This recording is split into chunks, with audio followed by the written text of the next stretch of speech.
Good afternoon, everybody. It's a great pleasure to be here. I've been here actually 7 years, and I think it's the first time I've faced this audience. I've had some experience over the last few years talking to school groups, which I'm going to tell you more about.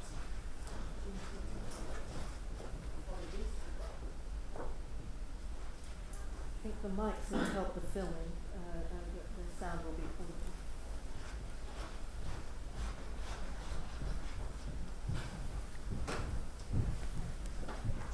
We'll have a 20-minute presentation and then some questions.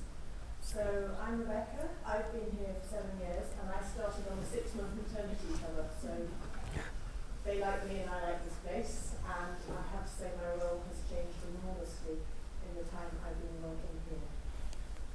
We thought we'd give you a bit of background as to why really we do access work in the college, and then what actually we're doing at the moment.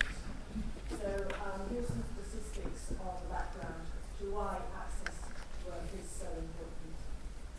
15 years ago, 1.9% of the lowest social quintile went to a elite university such as Oxford, and now it's increased to just 2%. So it is still significantly low. Oxford draws almost a third of its intake, and this is still the current statistics, from 4 independent schools and 1 sixth form college alone. The most able and least likely students, and by that we mean those who are actually attaining the sort of grades we look at now for a condition of offer at Oxford, which is generally a minimum of 3 A grades at A level.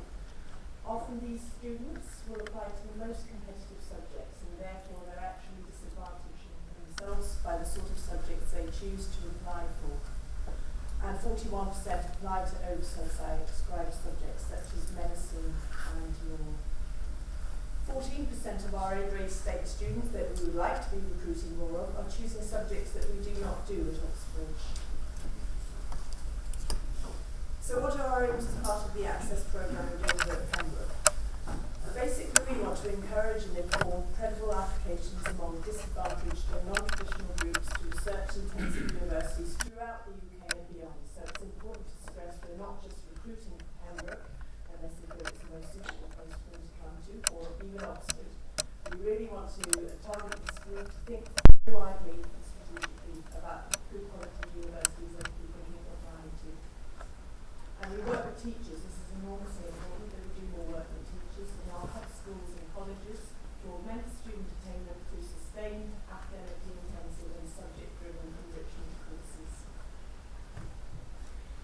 Further aims are to connect our teachers in our partner schools and colleges with Pembroke academics, and one of their key features is doing this through our annual Teachers' Conference that runs in March every year. But increasingly throughout the year, we look for opportunities to connect Pembroke academics and tutors with teachers themselves in schools. Really, we want to be, through all these overall aims, emphasising the benefits of a broad conceptual education beyond the national curriculum, and raise the awareness of opportunities given by non-vocational degrees, so to get students and teachers thinking more widely about the types of courses that will still lead to a worthwhile career after graduating. I think some of you picked up a smaller grade available outside, and they're still available if you want. And this is the course reader that goes into this rather substantial programme. There's far more detail than I can say in a 20-minute presentation now, so please do pick up a booklet if you'd like to look at this in more depth. This is our core programme, which is basically run through Hackney in London, where we started about 6-7 years ago, and now for the first year with schools in the Manchester and Cheshire region. You'll see that we work on a sort of Oxford type term basis, so students have to get used to these quaint expressions, which also I had to do, Rickmas term, Hilary term, week 1, and so on. And we run 2 parallel programmes for a London group and for a North group throughout the academic year. So our recruitment for these groups, it is selective, takes place in Michaelmas term, so we had 2 large interview days run in the college in November, and we take about 25 sixth formers in a competitive short interview process, and then they will sign up to a series of seminars during Hilary term, which are about to be launched next week. And so hot off the press, we have this us a booklet, which one of the students from last year rather aptly called Declan Paperback. But she liked it really. She did go to the end of the course and got a lot out of this summer school. It is broadly, and Peter will probably expand a bit more if we have time, based around the Enlightenment and Romanticism. So really this is a humanities-based programme that we're running, starting from next week.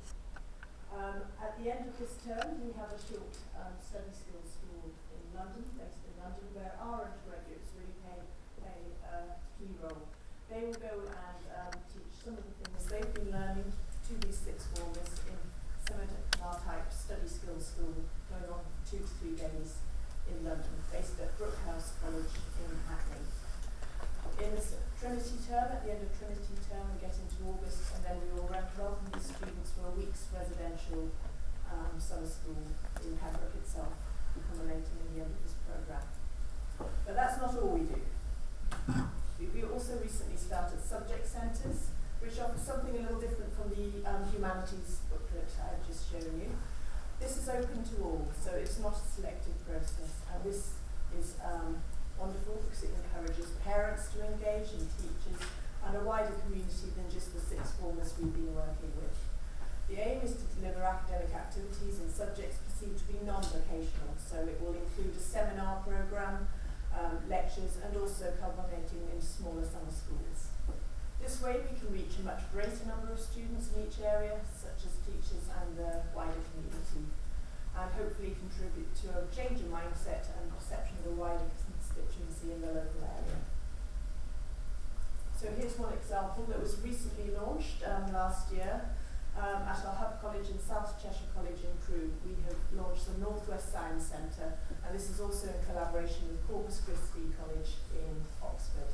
So here again in the booklet there's a little more detail that you can look at afterwards, but you'll see that also we have a series of 6 or 7 lectures for this programme starting now, and we're calling upon academics not only from Oxford but also from the University of Manchester and more local universities to the Hub Centre. So really including a wide range of universities and encouraging a wide number of people to come and attend, regardless of ability. This will culminate in a summer residential at Corpus this year for the first time, and other events relevant to science. We've also just recently launched, it's been a busy year, the Theology and Religious Studies Centre at Ashton Sixth Form College in Greater Manchester. Again, the format is quite similar. We have 8 lectures, I think, even more. Again, calling on academics from Oxford and other universities, and it just looks fascinating. So, open to everybody. So, if you're in the area, perhaps go and have a look. And the most recent launch that we've done, for which we won funding from the London Schools Excellent Fund, is the William Morris School. Based in the William Morris School, and it's the London Centre for Languages and Cultures. And last week in Pembroke, we had a sort of launch event, and it's really aimed a bit more at teachers in encouraging their students to study a whole wide range of languages at the school and to go on and consider a languages degree at university. So this is a smaller programme aimed at teachers, and that started last Monday.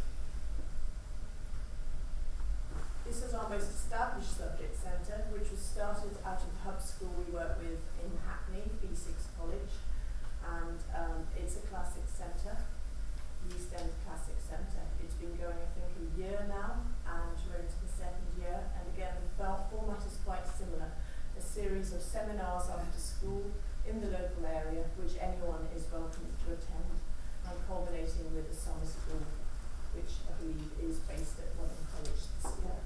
I'm going to let Peter talk. Thank you. I'm just going to run through about 4 slides.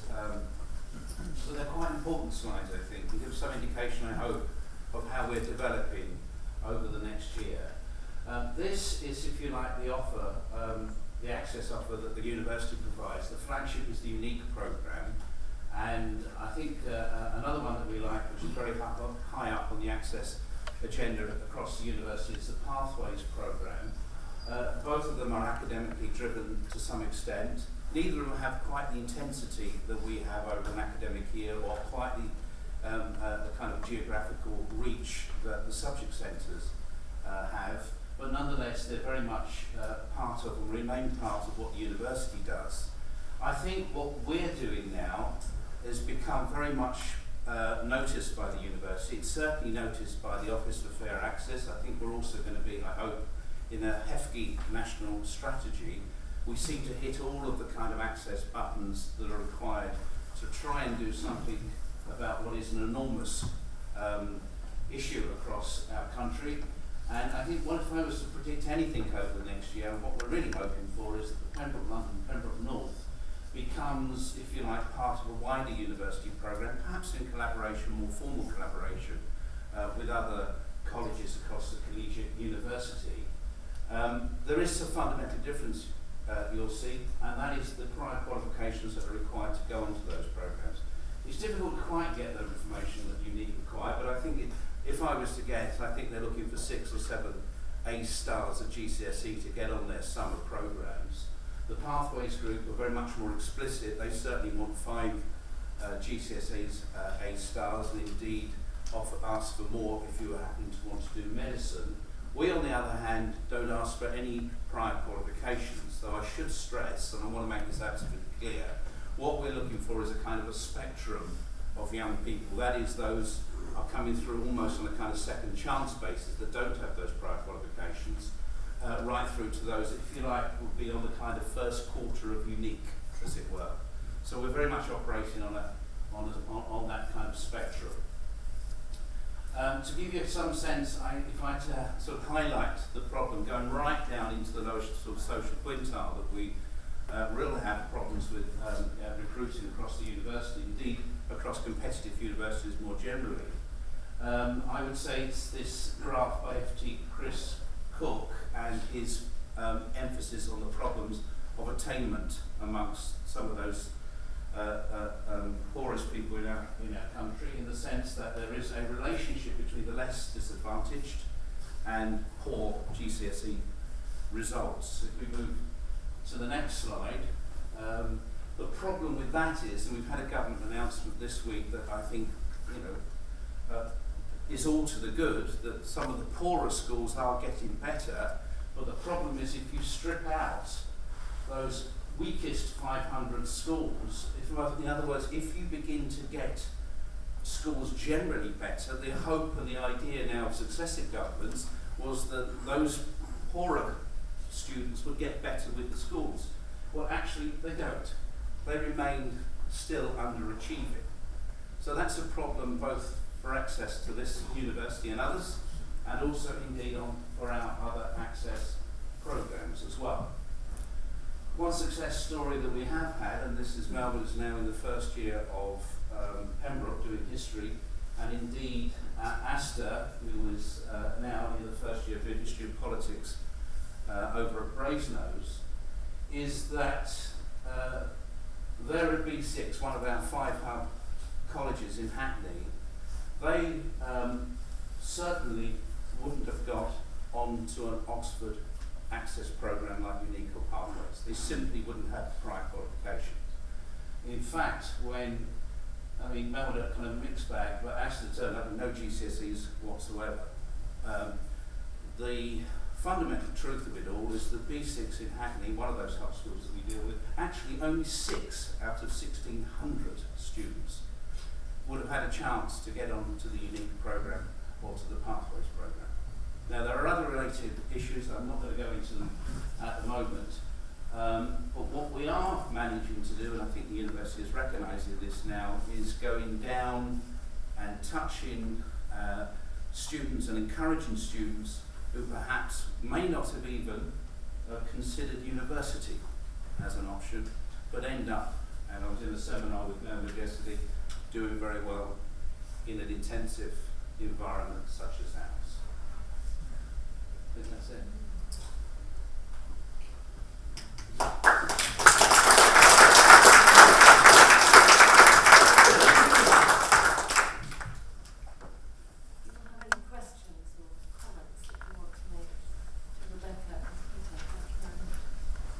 Just a more general question, I suppose. Perhaps for Peter, what you described is great.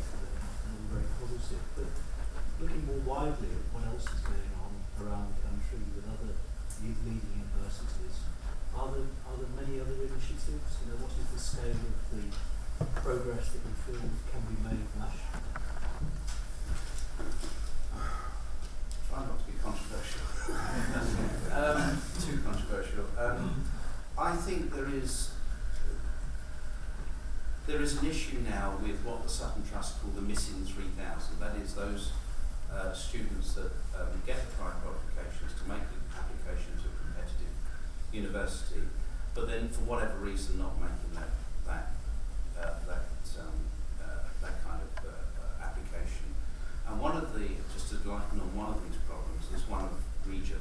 So the hub schools that we're working with in Manchester and South Cheshire, before we can even persuade people who may well have those qualifications, may well have the aptitude, may well have the talent, even to persuade them now to come south is very difficult, simply because of other worries about funding and so on and so on. So people, my sense is that people and indeed institutions, and I don't have any stats to back that bit up, but certainly my sense is that people are becoming much, much more risk averse in what they do and where they do it. And they simply quite often want to take the local option, and quite often want to take the option that's about having a vocational pathway. So to try and persuade, as we are with the Theology of Religious Studies Centre, that actually if economics and management may or may not make you a top corporate management, certainly to do theology doesn't necessarily make you a vicar. And you know, there may not be a correlation. So those are the kind of messages that I think need to be out there, but they're becoming much more difficult to put across. So I think leading on from that would, can I ask a follow-up question? Yeah. Really? If students who have all the right qualifications don't come south, are universities in the north doing the same sort of thing that we're doing? Is Manchester, Leeds, Newcastle, Durham doing the same sort of thing? No, and no, they're not. And one of the reasons I think what Pembroke's doing is doing something extraordinarily different. And that is, it's making an academic pitch to access. In other words, it's making an academic approach to access. Quite honestly, there's some fantastic recruitment efforts going on at different universities. K-Link, for example, in King's in London is making some really good efforts. The young person who just graduated from uni are going to get.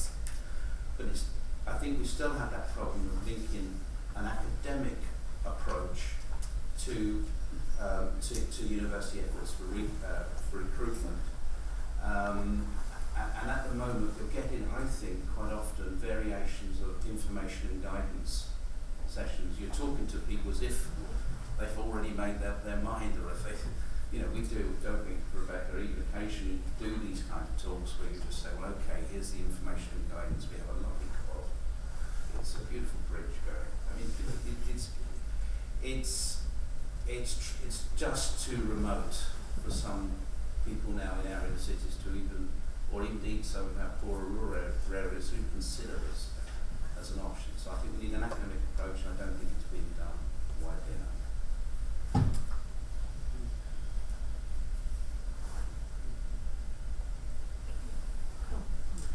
You mentioned Corpus on one of the slides. You mentioned Corpus Christi on one of the slides. Have you had any success in drawing other colleges into this initiative?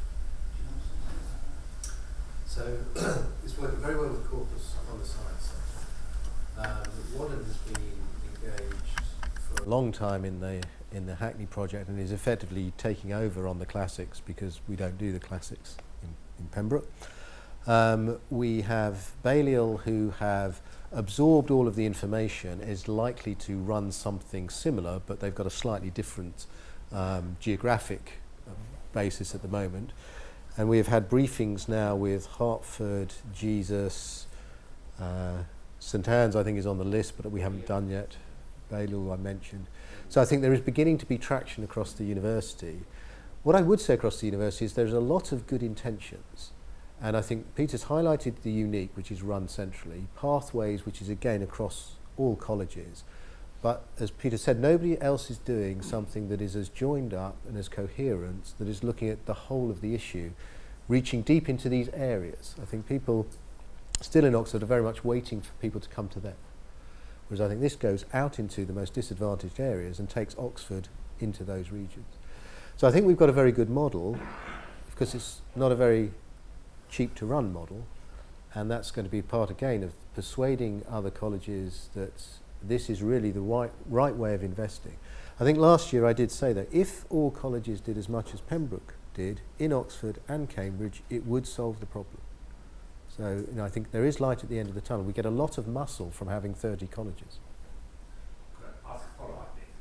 If you were able, or if you need your planning now, where would you go next? Where would be the next? What, regionally? Yes. Well, we're already planning another hub in East Manchester, in the development area in East Manchester, and that will be our last.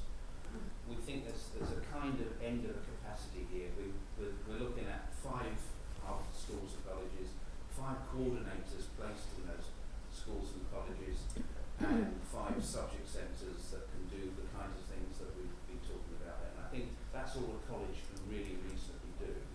And then we'll be looking for trying to find more. We work with 19 universities across the country, but we'll also be looking for some more supportive kind of joint work with other colleges across the collegiate university. Corpus, I think, being probably the biggest early candidate for the work that we're doing in the Central Science Centre. But I mean, Newcastle, Liverpool, Cardiff, all of those.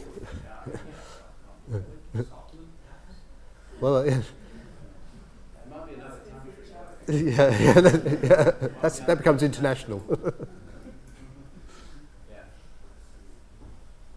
What you're doing is wonderful, but have you got the stats to show that the percentage in the lower quintiles applying to universities of whatever sort is increasing subsequent to what you've been doing? Yes, I think we have in our limited intervention. Yeah. The next task, as Mark explained, will be to scale it up. I should say, by the way, this isn't a field that doesn't do a lot of metrics. I mean, we've had 15 years of intensive classification of university, and some of the evaluation processes to know exactly what works and what doesn't have been pretty thin up to now. Yeah. And we're working very hard to make that an integral thing, integral part of what we do going forward. Can I just come back on one point? I've asked Mark a similar question to this at previous meetings, so forgive me, Mark. But you mentioned schools, sixth form colleges. Obviously, we're sitting here in a university, collaboration between the two. I take the point you made about not wishing to focus too much on vocational courses. However, there is an important resource out there which might help you to address the capacity issue you referred to. But if there was some opportunity to bring in a third leg, which is labouring employers, yes, there may have to be a little bit of compromise in terms of the focus, but nevertheless, I wonder if by doing that, you could actually bring more resources, both here but also more widely, to address this issue, because I think it's a huge issue. This is already happening in the sense that our original hospital college now employs a separate race and aspiration coordinator to deal with, if you like, the Oxford corporate world. So, it connects with, the big banks and Google and so on and so on, and does similar type of work on the vocational track, as it were. I mean, I think the main point is that students across Hackney who come in contact with any of these courses have a clear sense of what an academic track looks like and its value, both its practical and instrumental value, and will have a sense also of, if you like, a more straightforward vocational track, because there are 2 coordinators and 2 now programs working in those areas. So I'm hoping at some point Ashton or one of the other colleges picks up that model.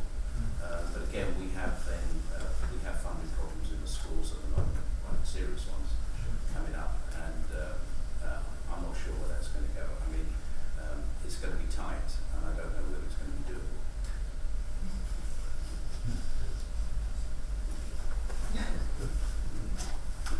I think if you're done on questions, we probably can bring the formal part of the to close.